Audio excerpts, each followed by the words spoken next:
Hello, ladies and gentlemen. Welcome back to Game 2, Vega Squadron taking on M19. I'm LD. He's Draskell. Game 1 was pretty clinical from Vega, I gotta say, Andy. Well, I mean, at the very least, I think M19 did good enough to warrant the like and respect ban in the second game. So we are already a little bit into the draft, not too far. But yeah, I think that Vega, they knew when their best times to strike were. They were always able to take the appropriate team fight followed by an objective. And I think that that's probably one of the big separators between how they were able to win and what M19 really couldn't manage to do as well. Like we saw a couple of Ravages get some kills, but when you're using Ravage and you're not getting objectives after that Ravage, with that style of lineup, with the Lycan, with the heavy orientation towards push, it feels a lot worse for you. So this time around, M19 taking a little bit of a different route already, opening up with the Crystal Maiden, something that's going to guarantee you're going to have some pretty strong lanes. And Vega Squadron going to be opening up pretty much, well, not the same, but they are going to have two of the same heroes from last game. Yeah, the Sand King had a dream game, but he also had a pretty good lane. I guess that's the thing we'll have to see with M19 is do they give the Sand King that same kind of matchup. Always there's the option to still run him as a support for Vega, and that's kind of the cool thing about this opening for them. But let's see how things develop. M19 going for the CM. Did we see Bristleback ban last game? He was kind of I ignored, right? I don't think he was, yeah. Now that I think about it. Yeah, I'm wondering if you see the CM pick, someone who can really benefit from the aura, match up better against Sand King potentially. Might be something they're considering.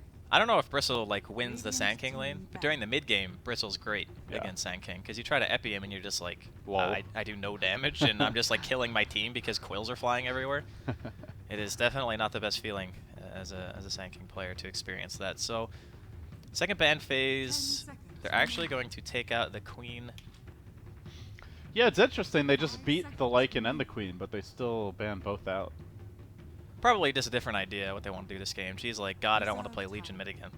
You know, he did very well, but to be honest, playing Legion mid is pretty boring and straightforward. You just kind of hit the creeps. He made some okay rotations, but yeah, not what I would traditionally think of as a G hero. G heroes like Storm, Quap, maybe a Lina as well. little Invoker. Yeah, Lina's the other big one. Shadow Fiend in the past. Yep.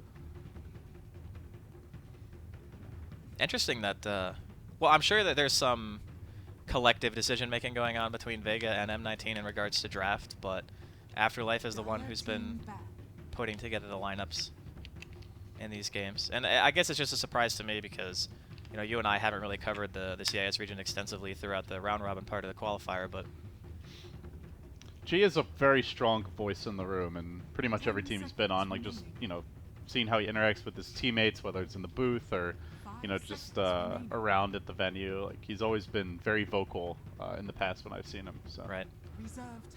I'm sure he has input, to your point. Oh, let's see what Vega want to ban. Almost certainly a core here. Still not entirely clear what either team wants to go for strategically. Yeah, it's super ambiguous openings from both sides. I guess the one thing that you could take away from it is that M19 are probably going to have, at the very least, some cores who have spammable spells because of the Crystal Maiden, right? Like, there's not really another reason to pick the hero unless you don't want to pressure the lanes. You just get the aura going, you can spam out.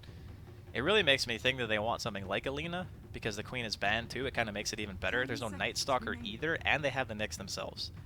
That's like the trifecta of having a setup for a very good Lina game.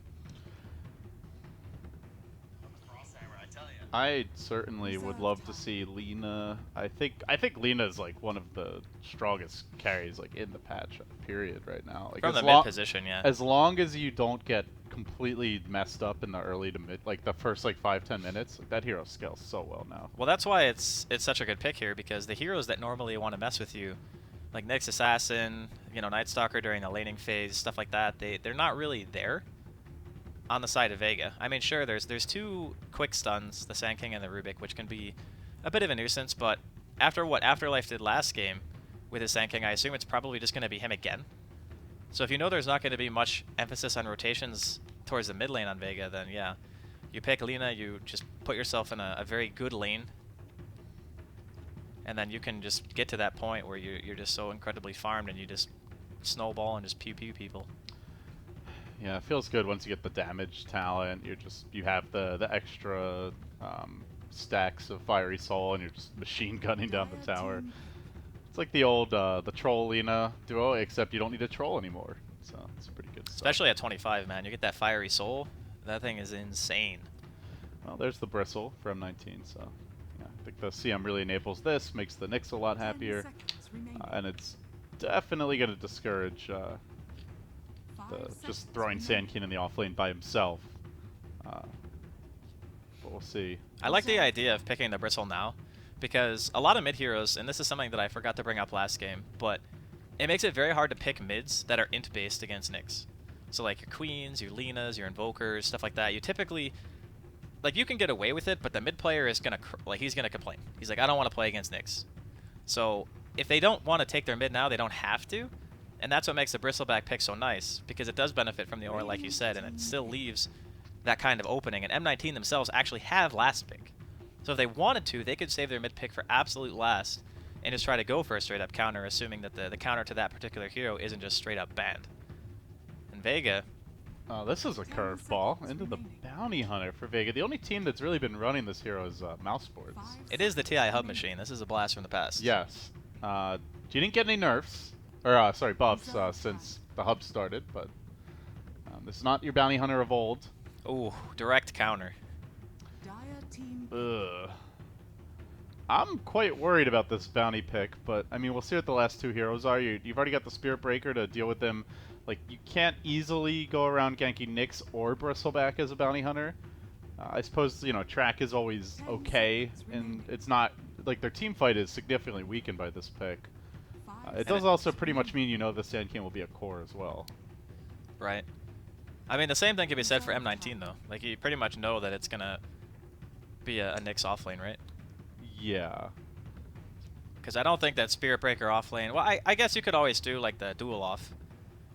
With a Spirit Breaker is nice, but I think most of the time during the early game, if you're picking SB against Bounty, you just want to carry a Dust and Orb of Venom and you just charge the hero. It is incredibly difficult to deal with that. Vega... That's a good pick. That's also something they used to take a lot when they had Pasha. When he was playing safe lane for them, they used to love Ursa.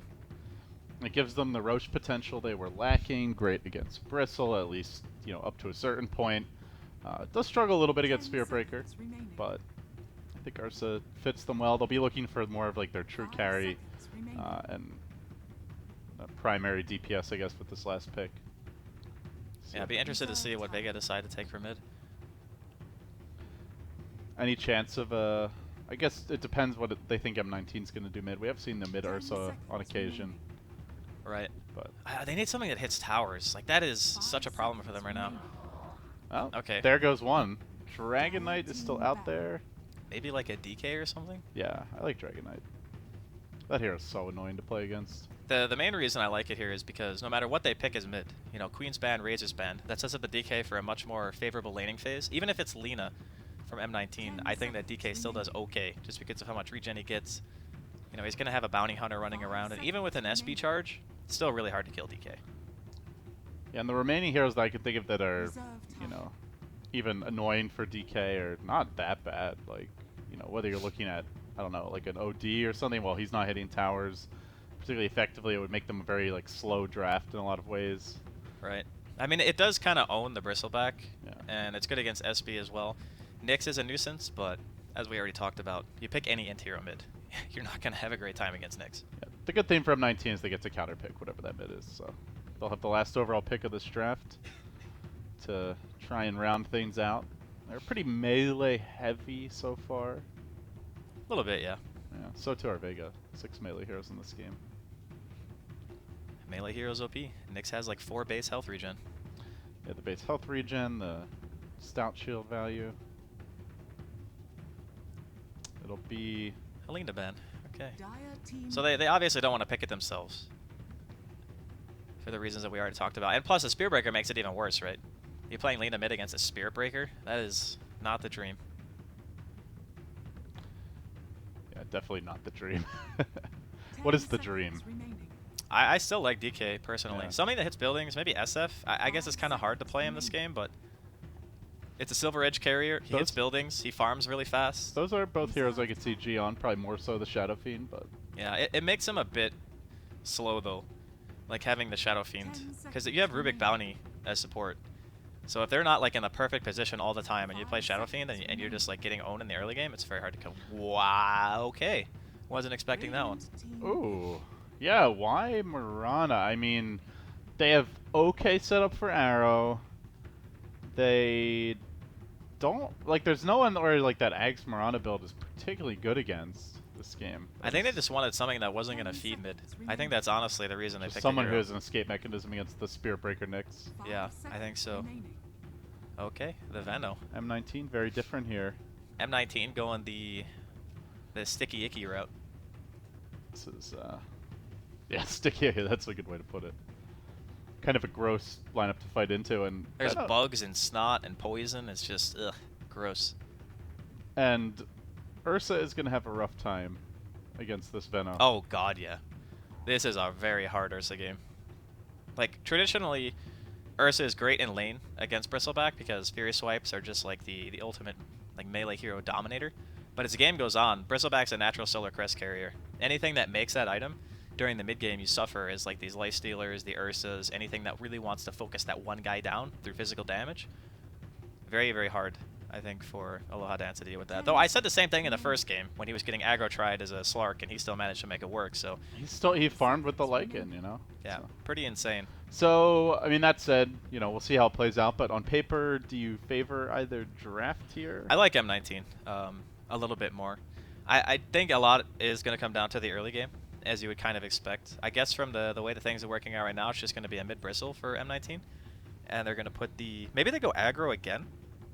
Maybe they didn't get enough of their aggro shenanigans in game 1. This time it's going to be a little bit different though, because it's not melee versus melee farming. It'll be a Veno versus an Ursa. Yeah, if they go aggro with the Veno, that is certainly the case. God, Veno is such a hard hero to play against. Maybe they want to put the Veno against the Sand King, try to like not give Afterlife a free lane this time around. That's also an option, yeah. I think no matter where the Veno goes, though, he's probably going to have a good time. That hero is one of the few that in a side lane, there's not really much you can do about him. What is Veno's worst matchup? What, like a 1v1, if there is one? I don't think he really has a bad matchup in a side lane, because you do the same thing in every single matchup. You don't change. You just, you know, maybe you get your value point into Gale, you max wards, you get Poison Sting, and you just farm. And because of the insane amount of vision that you get through Plague Wards and the inability of people to push your tower, you either out-farm the enemy, or they get equal farm to you, but they're never killing your tower. Like, never, ever, ever going to kill it. And plus, his teamfight presence is insane. Like, no one on the side of Vega, really, besides Rubik, is going to be able to build a pipe. I guess Bounty might be able to, if he has, like, a super good game, or the Sand King if Afterlife wants to go back for it. But I'm really feeling what M19 have drafted this game. I like it a lot. You like your sticky icky, huh? I mean, if I was playing against this in a pub, I'd probably rage. And probably try to get this game over with as quick as possible. Yeah, I would, LD, I'll be honest with you, I would open that line mid. I would just walk down mid right now. Just start parading. Not because you can't beat it, but because even if you beat it, you don't feel like you won the game. It's a lose-lose situation. Yeah. You either have to play against it and scrape and claw to win and feel miserable the whole while, or you just get the -25 and move on with it. I would dub this the tilt lineup from M19. Okay. You have Veno in lane, you have Bristle in lane, you have a Spear Breaker, constantly hunting. and a Nyx. Yes. It's like, yeah, this is the type of lineup where you can... So, okay, if it is the tilt lineup, who are you trying to tilt on this team?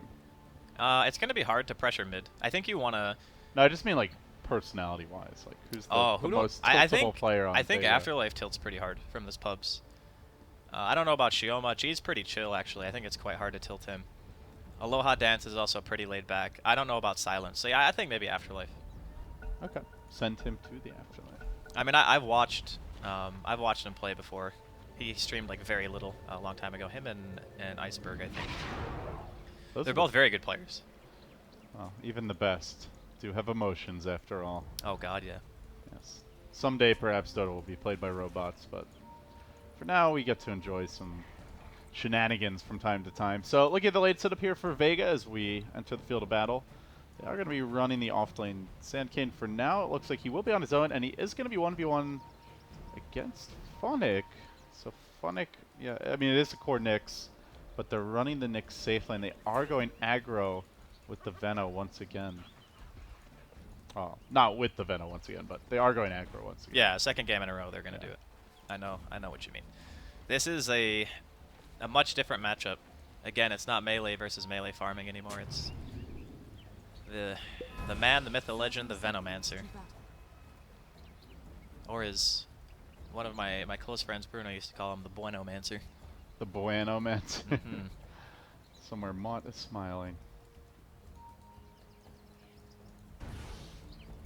And the laning phase equally important, I think, for M19 this game as it was in the previous match.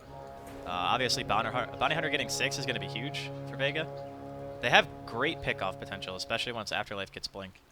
And lots of information gathering through the bounty. This is like the most annoying hero in the world. The Nyx with double Mango, 6.4 regen base. I was surprised he tangoed there. I don't even think he had to. No. Maybe he thought they were going to dive him, but they let him go. They know you can't harass the Nyx. Alright, we'll see how the lanes shape up here. Yeah, they're already moving. Aloha Dance has no intention of trying to be in the same lane as a Venomancer. Oh, she almost going to scout out the movement. And he immediately turns around again. So Benny Hill music for the Ursa, just running back and forth between top and bottom. Yeah, Afterlife was doing the same. You know, he's like trying to head up towards that top lane. Now back the other way. Slayer. Sioma getting aggressive on Muriel. Giving that pokey to the Crystal Maiden, but has to be quite careful with Misha in the neighborhood. No dust, though, just starting with the Sentry. At least for now. Funnick also packing one. And he's going to charge straight onto this bottom lane. Onto Afterlife will go. The Gale connects. They're going to be real annoying for the Sand King. Has the Burrow Strike, using it defensively to get out of the lane, though. And this means no early harass available for him. Up top, meanwhile, it's well, it's an Ursa dual lane. And Funnick is taking quite a bit of harass. You know, all that regen is not that helpful, as he does get the 2 hero stun when you've got this burst damage from the Ursa. Yeah, let's wait until Aloha Dance gets the Orb of Venom. Then it's going to be real suffering here for the Nyx.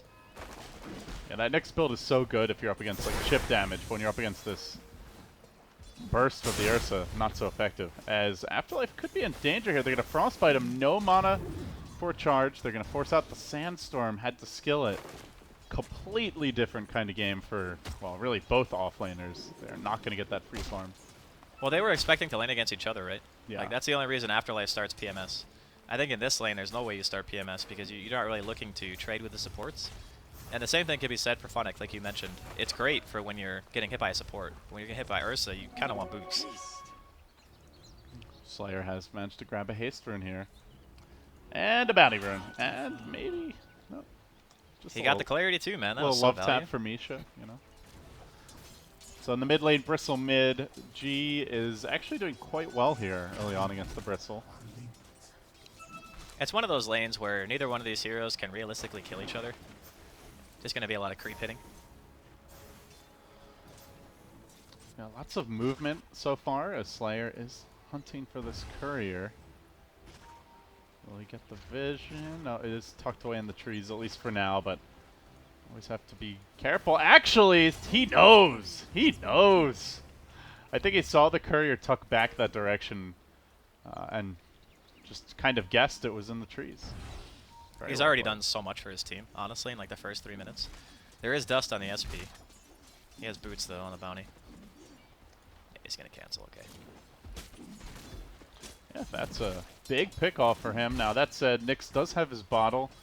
Won't be able to figure out the boots. Generally, Bristle, a fairly sustainable hero in the lane, but he is out of regen for the moment, so perhaps G can force him back.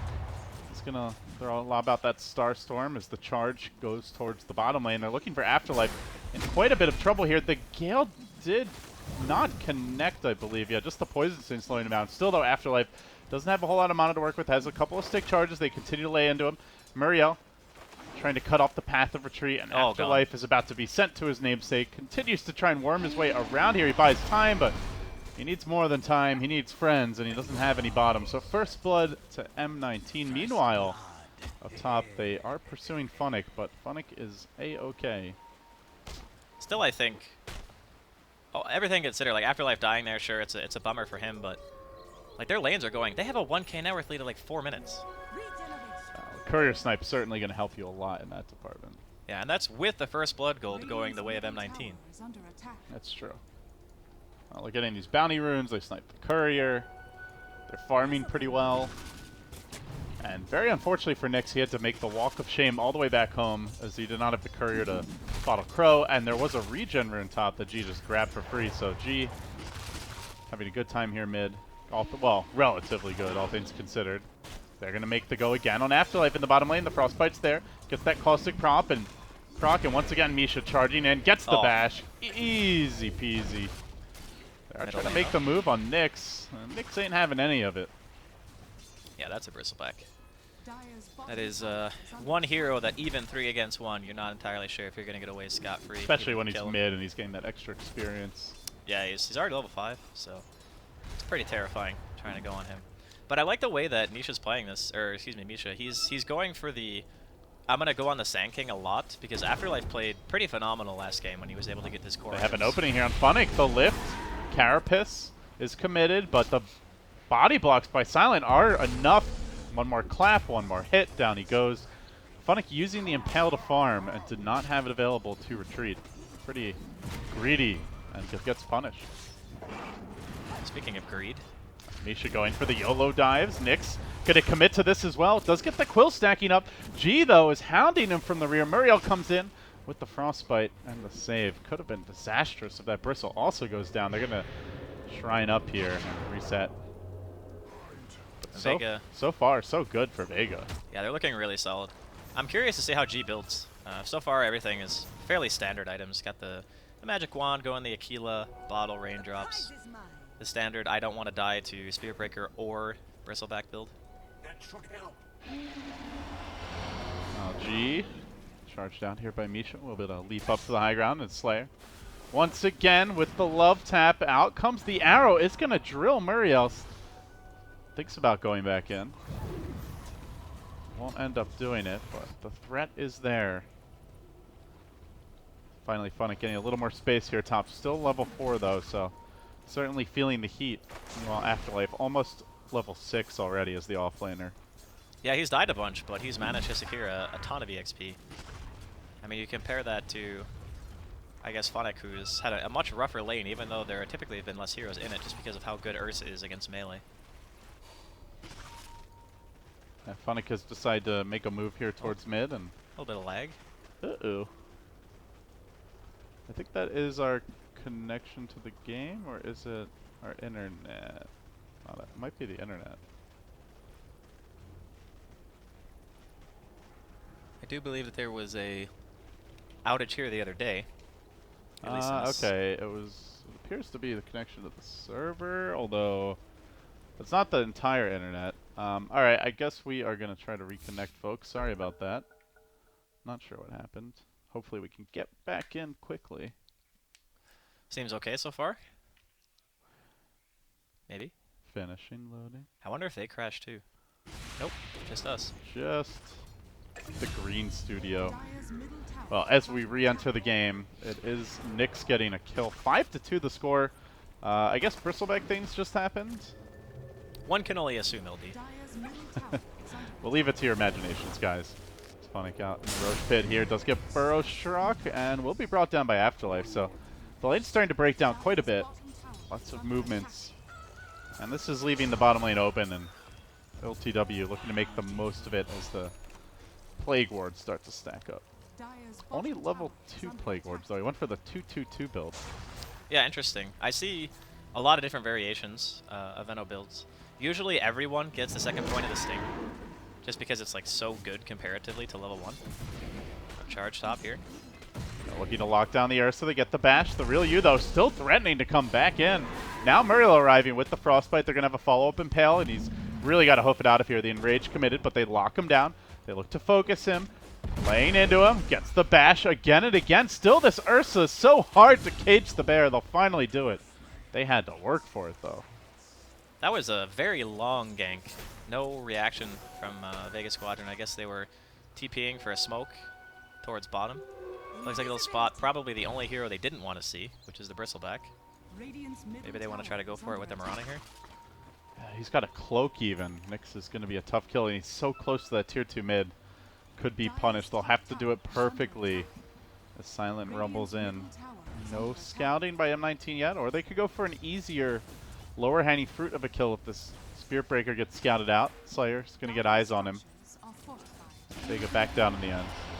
Meanwhile, M19 manning up. The Impale's not timed, or rather is timed right. Getting my teams mixed up here in the chaos. The players get back to safety. Now the real you engaging. TPs, runs forward, gets the clap off. No follow-up though. Really hard to kill Mirana as their heroes, to be honest. I mean, you have to commit like pretty much as hard as they committed onto the Ursa. A lot of these cores are very difficult to kill. The Bristleback's super tanky. The Veno is always going to have wards kind of scouting you out. And has itemizing to be relatively tanky for a Venomancer. You've got, meanwhile, the Ursa with the Enrage. We saw how long it took to kill him. And the elusiveness of the Sand King Mirana. So pretty much all the cores are extremely difficult to bring down this game. I like the rotations too from FTW or LTW. He walked to the top lane and just takes the tower pretty much by himself after the previous gank that they put onto Aloha Dance, just knowing that the Ursa probably wouldn't want to stick around there anymore. And in the same sense, you know, it's a little bit more difficult for Vega to hit those buildings. We talked about it during the draft. They only have a Mirana and an Ursa. Not really the best combination for hitting anything other than heroes.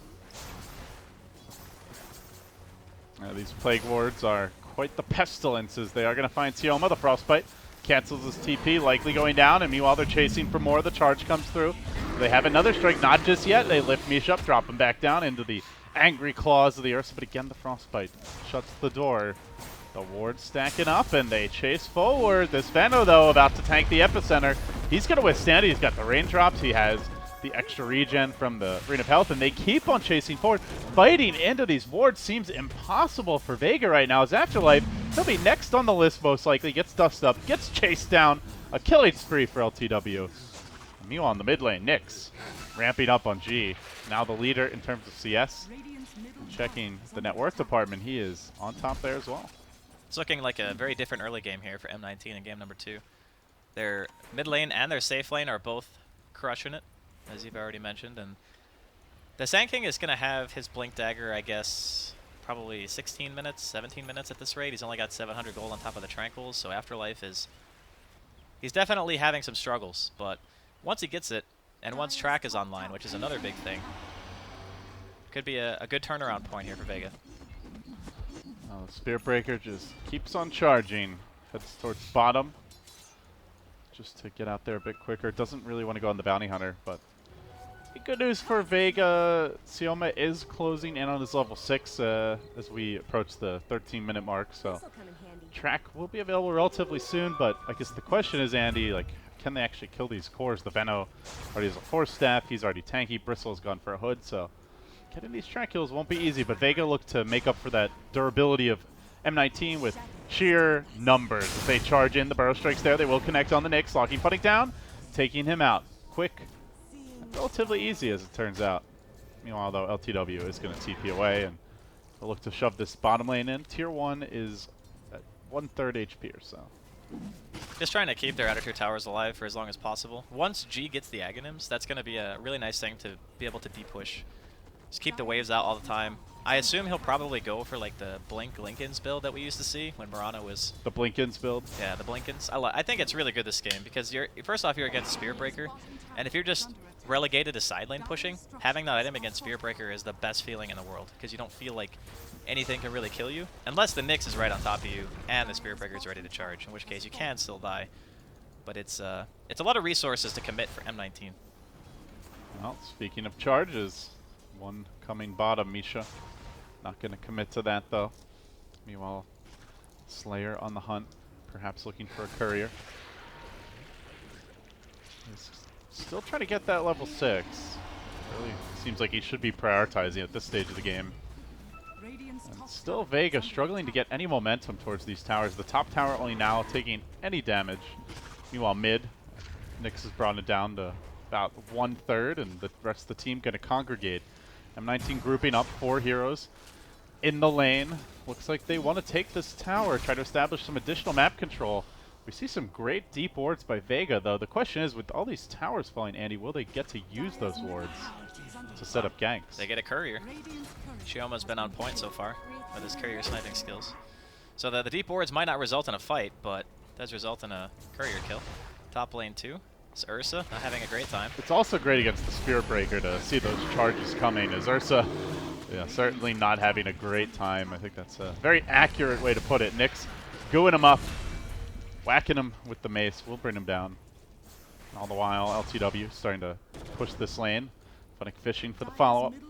Just slightly off the mark, the Moon Lord. You know what the crazy part about this game is, LD, is the fact that Vega got the lanes that they wanted. Like, they weren't even laning the Veno against the Ursa, and the Ursa is still being this ineffective. Like, imagine if it had been like that aggro lane that we talked about at the beginning and they didn't dodge.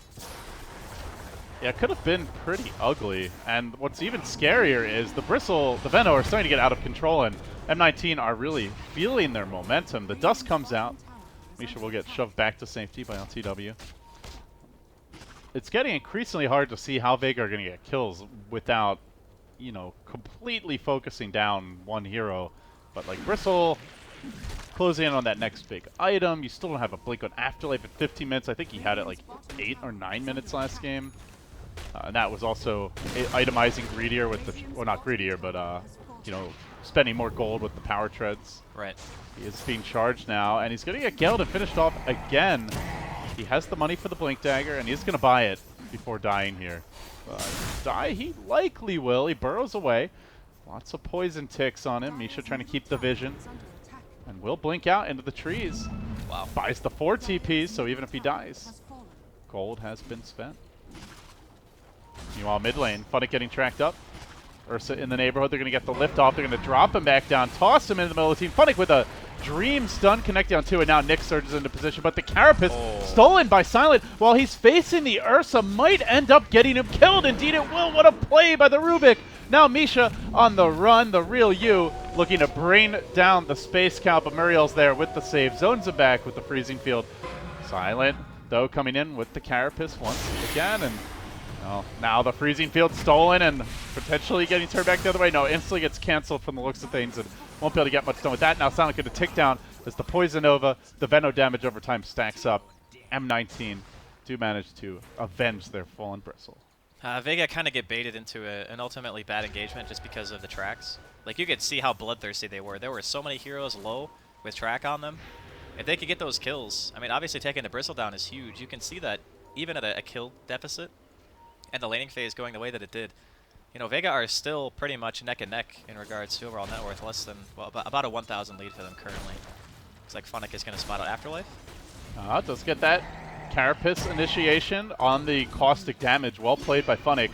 Afterlife trying to get out of here. He burrows on 2. He does not have the TP cooldown for 3 precious seconds, but into the trees he goes. He blinks to the south, right past Misha, tucks himself away. See you later, buddy.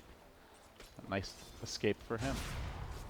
Slayer though. Oh god. Oh, that's the track he'll live to regret. There's support coming in with G in position currently under cover of Moonlight Shadow as they chase.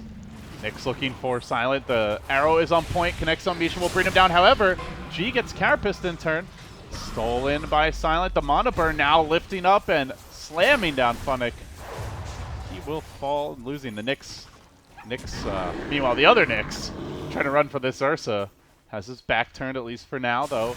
He is still pretty low, and Crystal Maiden going to bite the dust as well. 3, probably 4 with the failed Force Staff, just not quite letting him get over the ravine.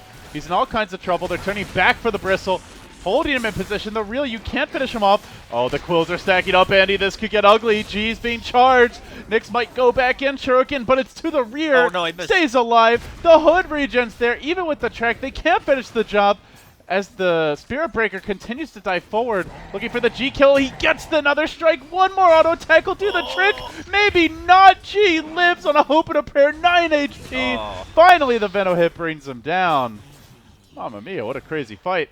And now, Sioma with the long-range Shuriken just being a pestilence here bottom. But he is also being pursued in turn. Yeah, this is a super back-and-forth game. That was 8 kills, that fight. Jesus. Full team wipe in the end going against Vega. These skirmishes, though, you got to be really careful. You're playing against the bounty hunter, you know? They do end up taking down Shoma like near the start, but he respawns, gets a couple more tracks off, and you're not always going to be able to get out with just a sliver of health. You start taking those bad trades, and it's going to get real bad real fast. Double Damager is available for the taking top. We're going to see a Bristle Radiance queued up here by Nyx. What do you think of the Radiance this game? I think it's really good because he is just so durable.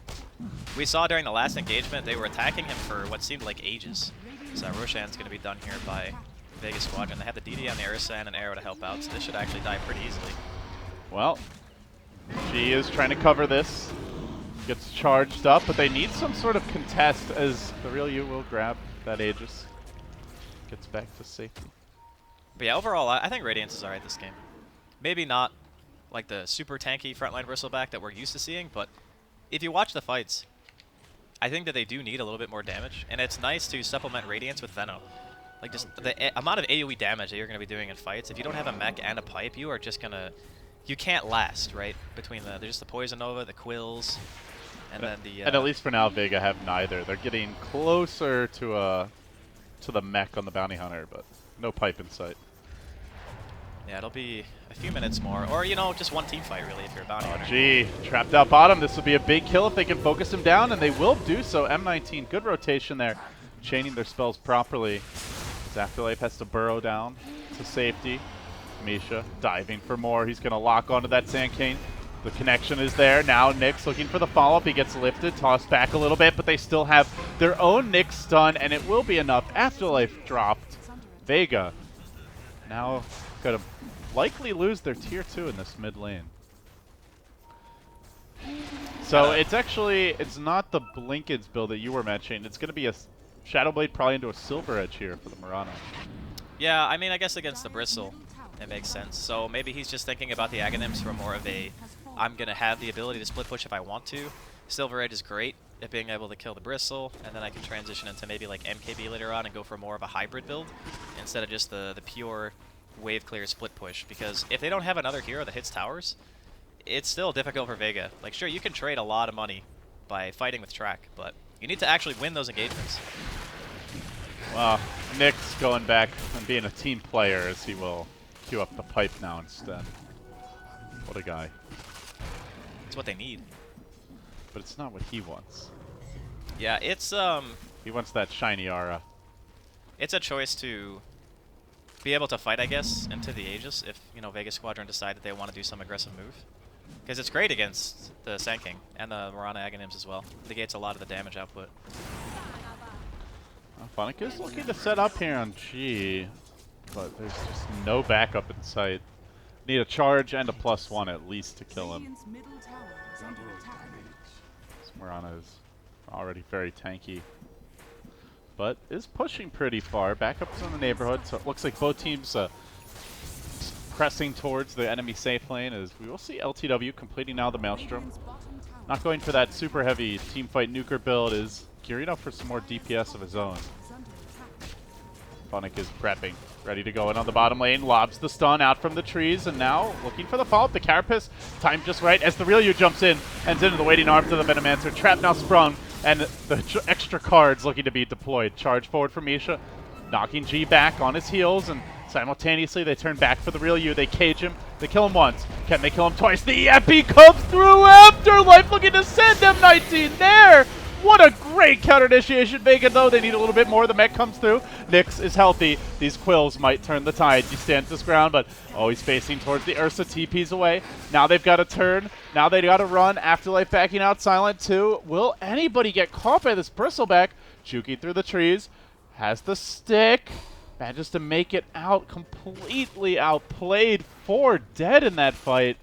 It looked like it was going to be a complete clear win for M19, but that epicenter. Dude, Afterlife Sand King. MVP. He's landed some crazy good ults in the last 2 games, and even this time around when his laning phase was not anywhere near ideal, he still manages to come in the clutch. That's kind of what you need out of your offlaner, I feel, if you're going to be giving him heroes like Sand King. You need him to be able to wait it out, be patient, find the opportunity when the enemy team gets a little bit too overconfident, and then just boom. Huge punish. I'm kind of surprised he didn't get more kills though on M19, because that Poison Nova hit just about everyone.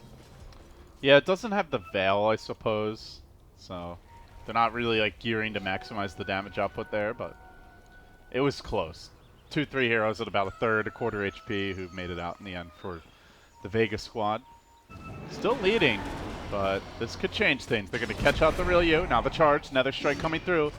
Completely locked down, Fuzzy Wuzzy. Oh, gets the save. Nice Force Staff to the low ground Afterlife there to back him up. And now Nyx Assassin pulled up, dropped down. He's going to back away. Veno forced to retreat.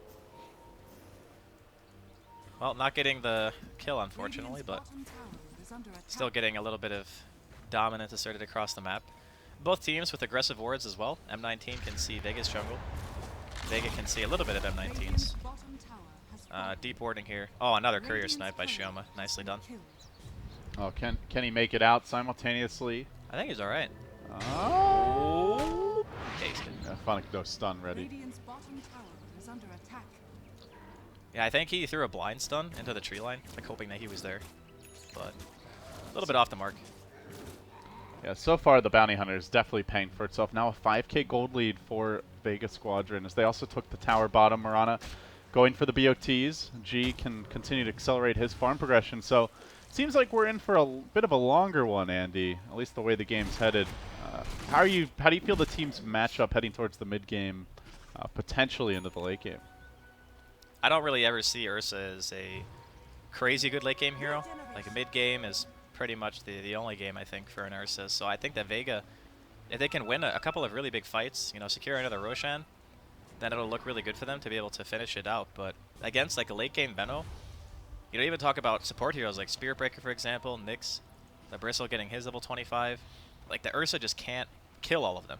And that's pretty much what they need him to do right now. So it's like all on the Marana late game, basically. Yeah, more or less. Oh, this is big, though. This is how you get to that late game in style. If they can get a track kill here, LTW gets brought down to about half, but his ult sends Vega Squadron packing. Now looking for the lockdown on the real you. He pops the BKB, the 3-hero charge, pile driving through. Misha getting the bashes, too. He is tracked. He's low. Will be finished off, but the route is on as they move on to Silent on the back lines of the fight. Afterlife does strike back, taking out LTW. The Crystal Maiden ult committed. He's going to have to TP away. When the dust settles, a 2-for-2 exchange. Man, Afterlife is just owning these fights. Another great epi. Kills LTW pretty much by himself after the original initiation. I think that Aloha Dance was being... he's being very patient with his BKB, but unfortunately when you get Galed, if you BKB after the Gale, it's not really as strong a spell, so you're still snared. Same thing with like Juggernaut Spin. Those types of spells. So as a melee hero, if you don't BKB preemptively before you go in, you kind of run the risk of getting kited even if you do BKB. And even if he does BKB, there's still a Spirit Breaker. We've seen Misha has done a really good job at controlling the Ursa in a lot of these fights. Tough Ursa game, like we said. Yeah, fortunately for him, G and Afterlife have been playing pretty phenomenally in the fights. Finding the right openings, taking out the targets that they need to. Still looking at the next item coming up here from G. He went back for Boots of Travel, but he is going to be making the Silver Edge like we talked about earlier. Misha there with the charge as the Ursa jumps in. He's going to continue pursuit. Oh, now the Enrage trying to back away, and Misha was getting ready to punish that aggression. In fact, still moseying towards the jungle. Yeah, they are going for the push here top, though. Trying to take this tier 1 down, Vega. Grouping up as a squad of 3. Meanwhile, M19 mustering the defense. They do commit their glyph here. I don't know if they can really fight this. Yeah, it looks like M19 are showing up in force. There's a charge across the map as well. Well, for M19, the Radiance is coming soon, so even more problems for the Ursa. I guess for him, it's realistically about, you know, getting the Abyssal Blade is probably the next thing on the list. Some item to be able to hold people in place more. So if and when the Spirit Breaker does try to go on him, he BKBs, he can ensure that at the very least he might be able to kill him for committing so many abilities onto him. Because only one Force Staff right now on the side of M19.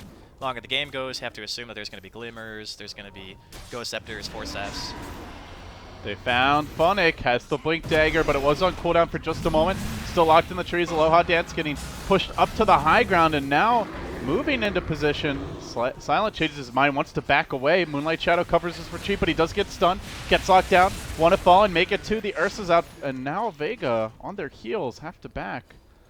Got to be careful in this next fight for the Bristleback, as there is finally a Silver Edge complete on G, but that alone probably not enough to kill him.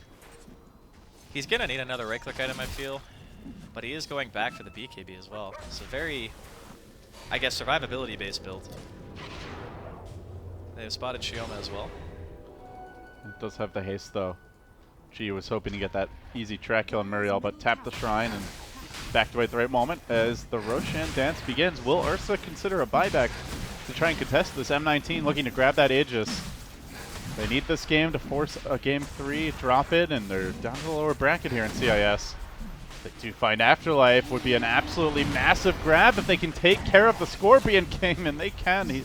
Down he goes. M19 gonna grab the Roche. Well, this is a really strong timing for M19. They've pretty much abolished the gold lead that Vega Squadron had earlier. Their lineup is kind of hitting its stride in regards to the Veno. You know, he's level 18 now. He's got his max level into the Poison Nova. He's even got the 75 damage talent because he's 21. And they kind of have everything they need to start up a full-fledged siege here. Well, that's what we're going to get any moment, Vega. Not the best high ground defense lineup, Andy. They've basically got Sand King Epi, and that's about it. They can clear the creeps, though. Like, they can't really kill the wards that well, but the Mirana by herself can just kill the creeps. So certainly doing a good job at nuking down the wave, as you mentioned. They do have the Silver Edge hit still available. Nyx, though, is cheese in his back pocket, ready to go with that if he needs to. And Vega not going to overcommit on him. M19 sticking around, at least for now, but the top lane shoving in. Probably don't want to give up that tier 1 for free. We still want to keep this pressure going. It's going to be hard, though, because Silence still Plague Wards. It doesn't seem like anything major, but if you're pushing into a concave of Plague Wards and the enemy Mirana can just spam Starstorm your wave down every time, it becomes very difficult to breach that tier 3. They did grab a gem here on Afterlife. Had it for a little while now, so a nice tool for dealing with the Nyx Assassin potentially. Though when you have the Spirit Breaker, there's other ways to start the fight. You're not entirely reliant on that Vendetta initiation. Can only help. So Vega trying to stall the game out a bit. They're going to push out this bottom lane with Mirana. Meanwhile, Afterlife does get caught, and it's the Spirit Breaker jumping him initially. Now turning back for Silent, who's in all kinds of trouble. It's going to be 2 more auto attacks. Doesn't get the second. So Rubik will TP away to safety. But you can see just how hard this Bristle hits. Yeah, the ulti stacks just give him a ton of damage. That's courier number 3. Oh my. Ouch. Didn't have any items, though, so I guess that's a silver lining for M19. I gotta say, like, given adverse circumstances, she almost played a very impressive bounty hunter. Like, this is not an ideal bounty game at all, but I think they had the idea of, like, getting the Ursa and the bounty together as soon as they saw the Bristleback and the Nyx pairing. Maybe they just view it as something that they can kind of bully the lanes with it, or maybe they didn't realize that it was going to be Bristle mid, too. That's also a valid option, I guess, but still some fight left in MLD. At least for now, but this is going to hurt if Vega lose G. He is being charged from all the way across the map. This gives them the vision they need. They are able to try and slow G down a little bit. They know he's in the neighborhood. Keep on chasing him. Leaps out now. The Carapace there. And it is going to hurt the Mirana with the Starstorm auto proc coming out. As she leaps away, that gets her Carapace done, and that gets her killed. M19 punishing her again. The Spear Breaker has really been paying off. Yeah, solid pick. It was a snap pick as well. I think that was 4th. As soon as they saw the Bounty Hunter, they just instantly took SP. One of the heroes that is best at just continually pressuring. You know, you don't even really need that many items on the hero as long as you have your ult, you know, an urn, maybe a wand, and some dust. You're good to go. M19 congregating here on the bottom lane. Afterlife, TP out. No, Misha just keeps on bashing him. Now cracking open the dust. Afterlife gets bashed again and again. Burrows away in the trees, but there to greet him is Funnick. Oh, they didn't really see not him? found him. They were on both sides just pincering in the Sand King, but apparently weren't able to keep the vision, so he makes it away. Remember, he doesn't have a TP here for almost a full minute, and meanwhile, the rest of the team is just saying, screw it, let's push on to the high ground. But finally they say, forget about Afterlife. He's not able to join this team for some time. They're going to look to break the base now. The bottom lane they go. Wards are stacking up. Bristle out in front. Lane into the tower. He'll bring the tier 3 down. Do they stick around for the racks? That's the question. They get that concave you mentioned prepped up, ready to go. Dragging Nyx in, but nobody there to actually threaten the Bristle boss. This hero was ignored in game 1. Oftentimes a first stage banner pick. And you can see why, as he's doing a lot of work here. Good jump by Aloha Dance. BKBs, but does get controlled by the Spirit Breaker pretty nicely at that. And now the Bristleback can look to chase forward. Misha there with the charge, locking out the Rubik. Not able to finish him off though. Silent gets forced back. The Epicenter comes through, but doesn't do nearly as much as the previous ones. Muriel stays alive. Nyx just keeps these quills going, roasting everyone within the Dire base. Still at full HP relatively, and jiving forward, looking for more. Aegis now committed. They have to retreat out here, but M19 do it as a pack, and as soon as you get overextended, you get punished. BKB for the Veno. Now the chase by Nyx perhaps can commence. They dive onto Afterlife. They goo up G. Does have the leap ready if needed, but they've gotten the melee. If they can just get out safely now, it's a big win for M19. A melee down, and perhaps more to follow. To be honest, that fight actually could have gone even worse for Vega. When the Nyx blinked in, they're going to try to catch this Bristle, though. They did get off the Silver Edge auto attack, and now he's in danger. Healing up as best he can. He will end up dropping. Nice pursuit there by Vega, and the power of the Shrine in play. Yeah. Give him that TP to cut him off. I mean, they get the kills at the end of the day. 1 Rax isn't a huge deal. They do have the Mirana with the Axe build to be able to push out lanes. It's going to be very important for G to be mobile, be around the map. Make sure that he's de-pushing as much as possible, because I think if M19 get to their base again like that, it could be very bad for them. Misha's going to charge top here onto G. The Lady Mirana getting nuked up and will be finished off. So a deep dive nets them another kill, out for 70 seconds. No buyback. Yeah, it's a painful loss. He's the one who really can't die either, because he's the one who has to push. That's why I thought that he would go for the Blinkens build, as I think you have dubbed it earlier. Just so he can be safe when he's doing that. Because against Spirit Breaker and Nyx, you never really know. They could just be on top of you at any point in time. And if Misha gets even a glimpse of you for a second, you're charged. At least if you have the Linkens, you know that you're getting charged, because the Nyx has to be the one to break it for the SB. This is increasingly farmed Spirit Breaker, as Misha went back for the Midas earlier, now farming towards a Halberd. Oh, Aloha Dance, public enemy number 1. He's going to be scouted out here to the south side. The Epicenter comes through from Afterlife. It's a pretty good one. LTW getting mauled by the Bear Claws. He won't even get off his ultimate. Good pick there by Vega, though. They've blown their load, and that's without Bristle Boss in the fight. Now mana burning Aloha Dance, forcing him back. Perhaps M19 disengage down their Veno. He is a big part of their team fight. Same time, though, just the Veno kills, not really enough. Vega looking for more. Hunting, pushing forward a bit further, and they are going to lock down Muriel. Gets the Burrow Strike, follow-up comes through from the bounty. Grab the kill. 26-21 now the score, but they want even more than this. Still Congo lining over towards this secret shop. They do have vision. Walking up into the Bristle, though, that is a tall order. But if he walks right into the Silver Edge kit, perhaps a possible kill. Down to half HP already. Gonna lift up the Nyx, drop him back down. Silent there with a good steal. Has the Carapace, and the Yules is gonna interrupt that charge arrow as they look to retreat. Nyx forced back. And Vega do disengage. Oh, there's a second Halberd now on M19. This Ursa is going to have an increasingly hard time. His BKB is down to 7 seconds, so he's got a couple more uses left before he's at minimum duration. And then, at that point, you got to be able to kill him in the Abyssal. Like, he's going all in. He's not even saving for buyout right now. He's just buying his item. How big is the Abyssal this game? Do you see it as a game-changing item? I mean, it definitely can be. He just needs to be able to hit a target. Like you mentioned earlier, the Spirit Breaker, Misha is just all over him during these fights. If he goes in, and he gets the BKB Abyssal, and is just able to get like 2 full rounds of overpower off, I think pretty much anyone dies, even the Bristleback if he's Silver Edge. So. Oh, there's the Blink Stun to set things up on Afterlife. Now looking for the Nether Strike follow-up, but does get fogged out. The Shiva's Guard popped by Nyx as he dives forward. M19, aggressive movements. down 6k gold, but it doesn't feel like it from the way they're playing with the Rax advantage and the constant pressure. Vega just, this lineup just seems to need like a 20k gold lead, you know, or a much more substantial one anyway to be able to fight head on into M19. It's the nature of their heroes. Like the Bristle, the Veno, very good at kiting the Ursa during the fights, and you know, they don't have anything like Bat Rider, for example, who's really good at pulling a hero out and just kind of giving you the damage on a silver platter. He has a Sand King, which is okay, a lift and an arrow, and that's pretty much it. Not the most reliable forms of crowd control when you're talking about one of the most susceptible heroes in the game to being chain crowd controlled by a Spear Breaker. Like that is one of the hardest counters, pretty much.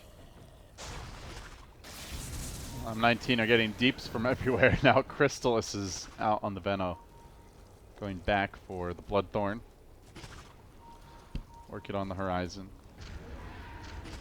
M19 still feeling much more confident in general as their movements around the map are often seeing Vega and just going in. Nyx certainly is not afraid as that Bristle. Perhaps he should be with the Silver Edge, but gonna march him into the pit, though. Get to work on the Roshan. As that happens, the Moonlight Shadow wraparound comes from Vega. Will they get the jump? Good position by M19, though. A nice spread to the side. Burrow straight through by Afterlife is going to hold LTW in position. Will he get off the ultimate this time? Stays alive, at least for now. Bash. No, he lives. He 4-steps over the horizon, but it's on to Afterlife. Has to commit the Poison Nova on a single hero. Really suboptimal Venomancer damage done in these last few fights. Still, Nyx can clean up. He's full HP, and although out of mana, doing a lot of work. The real you charged. Bashed out of the Roshan pit almost. Will Roshan smack him? The Radiant slowly burning him down. He gets 4-stepped the other way. How the hell is this Ursa still alive? Oh my god, he's M19, are you kidding me? They just cannot seem to finish this man. Now the Nyx assassin's in danger. Somehow G managed to pick off Misha from the side and squirms backwards. Funnick there looking for the shrine up. The blink is about to come online. Can he hit this stun on G? He will do so, but he doesn't have the damage necessary. Even with the Carapace, the save by Slayer comes in with the Greaves. Now looks for the turnaround. It could be a third kill going the way of Vega, and G really wants it. Man, oh man, this Venomancer getting picked early has just been brutal for them. The Abyssal actually completely won the fight. He gets in there, he gets LTW to like 1 hit worth of health left. He pops BKB, he gets Lotus, 4-staffs himself out of the pit. But at that point, you know, he's already in a suboptimal position. The Poison Nova not landing just ultimately wins Vega the fight. It's a lot of damage that was negated by Afterlife being in the right place at the right time and Aloha Dance being able to get him solo so quickly. Yeah, he has not really been able to get his BKB off either as the Roshan gets dropped by the Dire. Aegis claimed by Aloha Dance. Now they're going to try to fight. Still, though, they are having a tough time of it as they'll lose Silent. They're possibly going to lose Slayer here as well. He is the Gem Bearer. And he gets screwed up. Ooh, now he in trouble. But funny, well, wild whiff there on the stun. The split push is coming from Afterlife, so Vega trying to stall the game out a little bit. Wait for this respawn on the Rubik. Oh man, MKB being built now too on the Ursa. That's going to be another really big item. The Halberds are doing a tremendous amount of work just in the sense that they give you evasion. And unlike Solar Crest, when you Halberd somebody, you don't lose the evasion from your Halberd. So even if you're BKB'd and you can't be disarmed, you still have a chance to miss. The MKB is just going to mean, like, for sure, Aloha Dance is going to get his full spread of damage.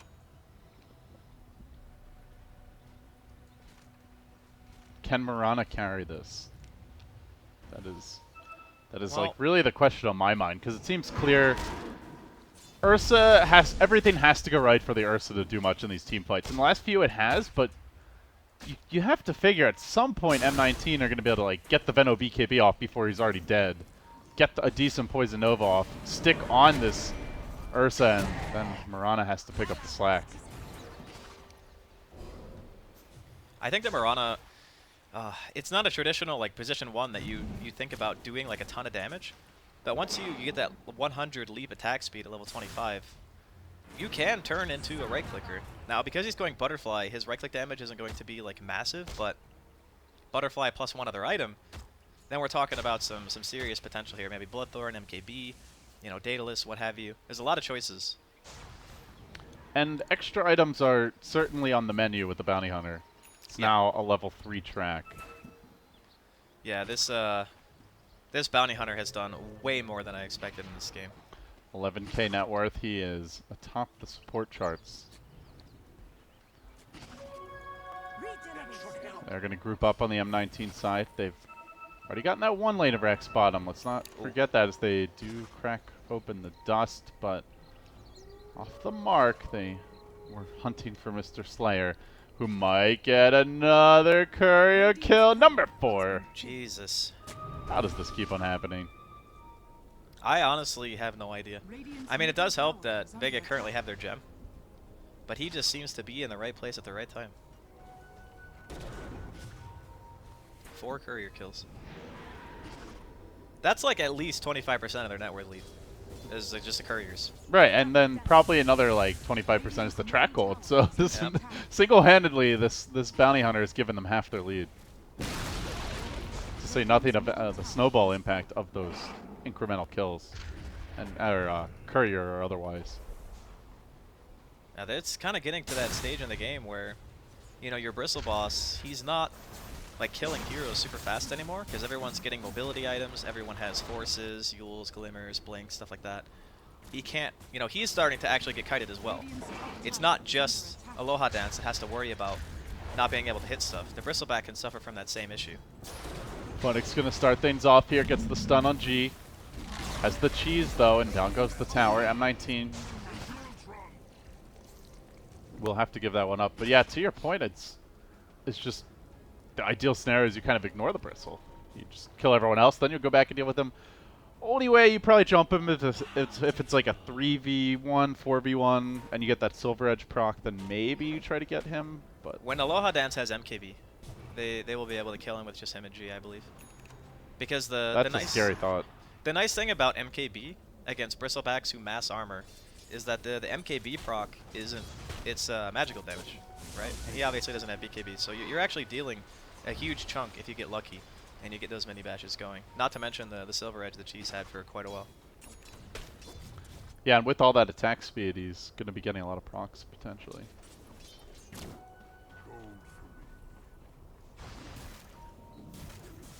So M19 are really slowing the game down. The item progression has slowed as well. Down 13k gold and on the ropes here in the winner's bracket.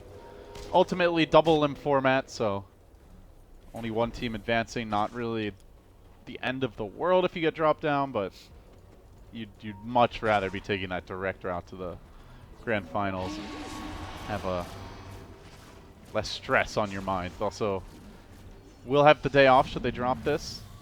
Winner of this match is going to play the winner of Empire Spirit. But getting ahead of ourselves, I suppose. M19 still hanging on, trying to take advantage of that Rax that they took earlier, going back for a shrine here. Did earlier take down the northern shrine. And at last they will remove that bulwark of map control near the Roche pit.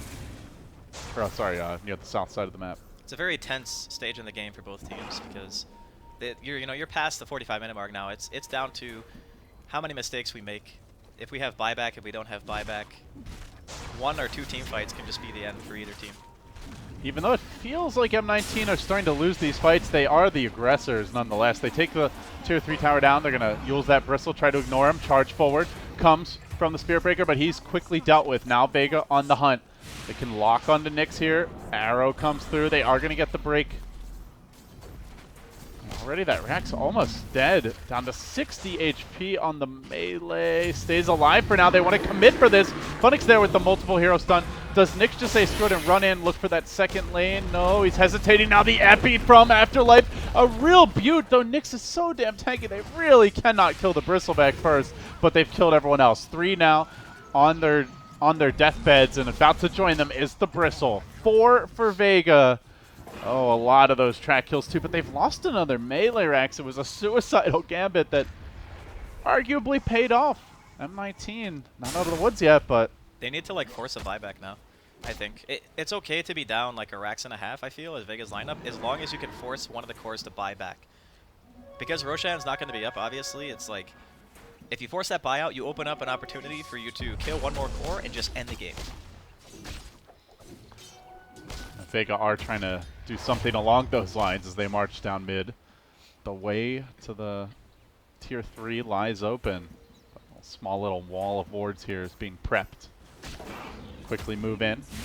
Get Aloha Dance up on the high ground. G getting to work. Does have the plus 100 leap attack speed that you mentioned, so could really accelerate his team's push. As Afterlife goes in, they try to jump the Venom once again. Doesn't have the poison over for some time. Vega took down the tier 3. They haven't gotten the racks hit. They haven't forced the buyback.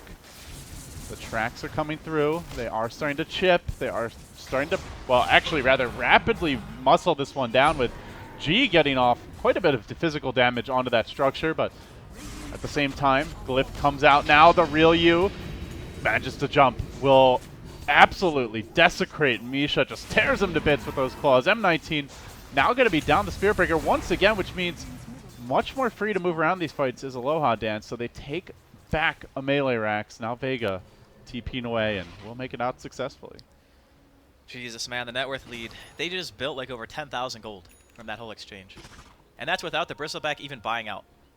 I think that it was probably the right call to not buy back there, but at the same time, you're going to have to now contest Roche, and that is probably not going to be easy anymore for M19, given just the sheer gold lead that Vega has managed to accrue over taking these trades and having that track gold.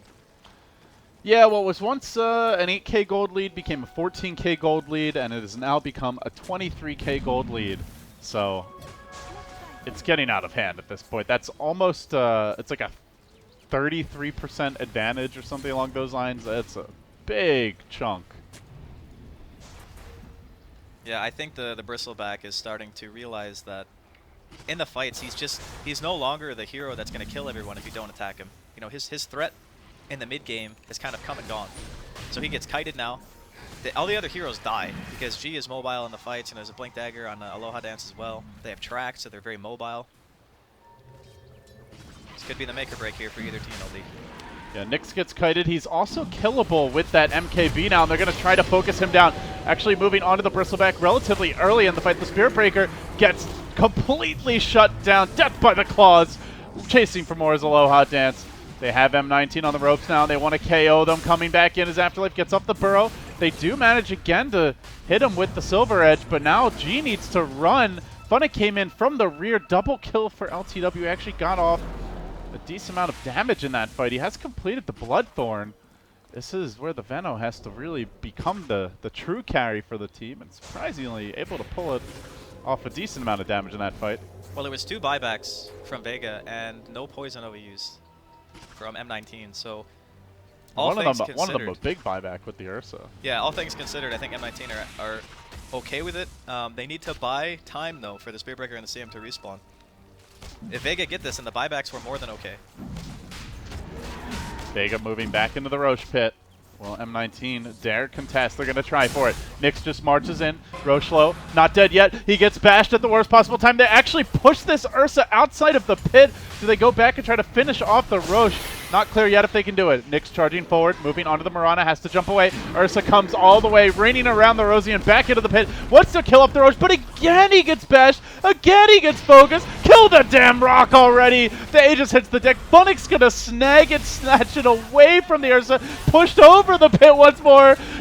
Lines getting spammed from the chat wheel by Muriel in the midst of a hectic and potentially decisive teamfight. It's a dieback on the Ursa. No Aegis for you, sir.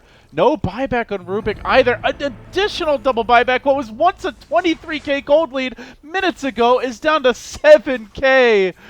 Oh, where did it all go so wrong? I think it went wrong at the point where they managed to delay a team fight, force Ursa out of the Roshan pit, save Poison Nova, which, by the way, huge props for being able to do that under such a high amount of pressure, because I don't think they would have been able to win the fight without it. Just clutch plays from M19 all around, and Funnick even getting his hands on the Aegis. This could be GG. M19 would love to end it now if possible. Going for the Megas when it looked like Vega were about to snatch victory from the jaws of defeat. Then the game turns. G leaping in with the BKB, gets that quick cat kill on the Crystal Maiden, but the real prize has to be taking out Nyx if they can achieve that. They are going to get the bashes here. G's in danger. G doesn't have buyback. G's dead too. It falls apart now for Vega, who chose M19 as their opponents coming into this bracket. But now they will have to duke it out in a deciding Game 3. They are not able to close the game. 22k gold swing in about 3 minutes. My lord, that was something. I gotta give credit again to M19. I mean, I like their draft a lot, said so from the get-go, but Vega just tenacious as hell. Even with their cores, I am amazed that they managed to last this long, because it felt like at some point that M19, like the Bristleback and the Veno combination, was just so strong that they could have just walked down mid and done a slow siege, and I didn't feel like Vega were really going to be able to do much about it. But on the back of some nice epis, track gold, it was just a very back and forth game for both teams. Yeah, it was definitely a bit laggy there, folks. Apologize for that if we missed a few details. Sounds like this is an issue affecting some of the other casts of the game too. So we'll try to reconnect perhaps the next game if it happens again. But congratulations, M19. They forced it to a game 3. Overall, Andy, going into game 3, does either team look stronger to you? Is this like a fluky win by M19, or do you think they have what it takes to take the series? I think Vega might still be the stronger team in regards to execution. Like, I think they fight better. But this game, M19 had such a great draft. I feel like this was more of a draft win for them than anything else. Because when you have Ursa as a core against these heroes, you saw how much Aloha Dan struggled. Like, he had such a hard time doing anything until he had like 5 items. That's not the kind of game that you want to play as an Ursa. You want to be able to get your blank and just kill people. So I think if they can draft a little bit more stable cores in game 3, that, in my opinion, Vega are still the stronger team. All right, well, let's see if they can do it, guys. For Vega, all about the draft. For M19, they just need that snowball. Game 3 is on the horizon. Winner of this will play later today in the winter bracket finals. Only one team from CIS makes it to TI to join their brethren in Virtus Pro. We won't find out today, but we'll get closer. Game 3 coming up next. E-gaming bets, online betting.